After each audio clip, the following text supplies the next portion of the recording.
ಪಾರ್ಕಿಂಗ್ನಲ್ಲಿ ನಿಲ್ಲಿಸಿದ್ದ ದ್ವಿಚಕ್ರ ವಾಹನವನ್ನ ನಕಲಿ ಕೀ ಬಳಸಿ ಕಳ್ಳತನ ಮಾಡಲಾಗ್ತಿದೆ. ಸೊರಬ ಪಟ್ಟಣದ ಶ್ರೀ ರಂಗನಾಥ ದೇವಸ್ಥಾನ ಸಮೀಪ ಘಟನೆ ನಡೆದಿದೆ. ರಾಘವೇಂದ್ರ ಬಡಾವಣೆ ನಿವಾಸಿ ಜೆಎಸ್ ರಾಘವೇಂದ್ರ ಗುಡಿಗಾರ್ ಅವರು ಹೋಟೆಲ್ಗೆ ಊಟಕ್ಕಂತ ತೆರಳಿದ್ರು. ಊಟ ಮುಗಿಸಿ ಹೊರ ಬಂದಾಗ ಬೈಕ್ ಕಳುವಾಗಿರೋದು ತಿಳಿದಿದೆ.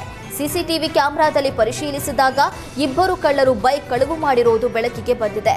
ಈ ಸಂಬಂಧ ಸೊರಬ ಪೊಲೀಸ್ ಠಾಣೆಯಲ್ಲಿ ಪ್ರಕರಣ ದಾಖಲಾಗಿದೆ. ಸಚಿವ ತಿಮ್ಮಾಪುರ ರಾಜೀನಾಮೆಗೆ ಆಗ್ರಹಿಸಿರುವ ವಿರೋಧ ಪಕ್ಷಗಳ ನಡೆಯನ್ನ ಖಂಡಿಸಿ ಪ್ರತಿಭಟನೆ ನಡೆಯಿತು. ಶಿವಮೊಗ್ಗದಲ್ಲಿ ಕರ್ನಾಟಕ ಮಾದರ ಮಹಾಸಭಾ ಡಿಸಿ ಕಚೇರಿ ಎದುರು ಪ್ರತಿಭಟನೆ ನಡೆಸಿದ್ರು. ತಿಮ್ಮಾಪುರ ರಾಜ್ಯದಲ್ಲಿ ಒಳ ಮೀಸಲಾತಿ ಜಾರಿಗೊಳಿಸುವಲ್ಲಿ ಪ್ರಮುಖ ನಾಯಕರಾಗಿರ್ತಾರೆ. ಬಿಜೆಪಿ ಪಕ್ಷದವರು ಸುಳ್ಳು ಆರೋಪ ಮಾಡ್ತಿದ್ದಾರೆ. ಮಾದಿಗ ಸಮುದಾಯದ ಮಂತ್ರಿ ಎಂಬ ಕಾರಣಕ್ಕಾಗಿಯೇ ಆರೋಪ ಮಾಡ್ತಾ ಇರೋದು ಖಂಡನೀಯ. ದಲಿತ ಏಳಿಗೆಯನ್ನ ಸಹಿಸದ ಇವರಿಗೆ ರಾಜೀನಾಮೆ ಕೇಳುವ ನೈತಿಕ ಹಕ್ಕು ಇದೆಯಾ ಅಂತ ಆಕ್ರೋಶ ಹೊರಹಾಕಿದ್ರು. ಖಾಲಿ ಹೊಲದಲ್ಲಿ ಕುರಿ ಮೇಯಿಸ್ತಾ ಇದ್ದ ಕುರಿಗಾಹಿ ಮೇಲೆ ಮಾರಣಾಂತಿಕ ಹಲ್ಲೆ ಮಾಡಿದ್ದ ಆರೋಪಿಯನ್ನ ಪೊಲೀಸರು ಬಂಧಿಸಿದ್ದಾರೆ. ಕಲಬುರಗಿ ಜಿಲ್ಲೆ ಆಳಂದ ತಾಲೂಕಿನ ಖಜೂರಿ ಗ್ರಾಮದಲ್ಲಿ ಘಟನೆ ನಡೆದಿತ್ತು. ಪಾಂಡುರಂಗ ಪೂಜಾರಿ ಮೇಲೆ ಸುಧೀರ್ ವಾರಿಕ್ ಹಲ್ಲೆ ಮಾಡಿದ್ದ.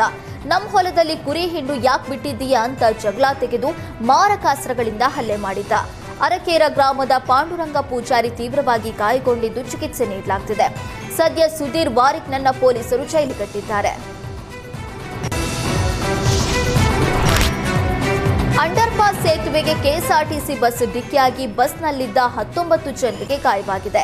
ಮಂಡ್ಯದ ಮದ್ದೂರಿನ ಕೋಡಿಹಳ್ಳಿ ಬಳಿ ಈ ಘಟನೆ ನಡೆದಿದೆ. ಬೆಂಗಳೂರಿನಿಂದ ವಿರಾಜಪೇಟೆಗೆ ಬಸ್ ಹೊರಟಿದ್ದು ಕೋಡಿಹಳ್ಳಿ ಅಂಡರ್ ಪಾಸ್ ಬಳಿ ನಿಯಂತ್ರಣ ತಪ್ಪಿ ಅಪಘಾತ ಸಂಭವಿಸಿದೆ. ಗಾಯಾಳುಗಳನ್ನು ಮದ್ದೂರು ಸಾರ್ವಜನಿಕ ಆಸ್ಪತ್ರೆಗೆ ದಾಖಲಿಸಲಾಗಿದೆ.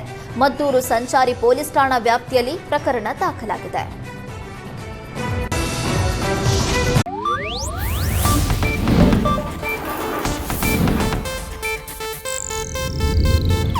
ಇದು ಏಷ್ಯಾನೆಟ್ ನ್ಯೂಸ್ ನೆಟ್ವರ್ಕ್ ಪ್ರಸ್ತುತಿ.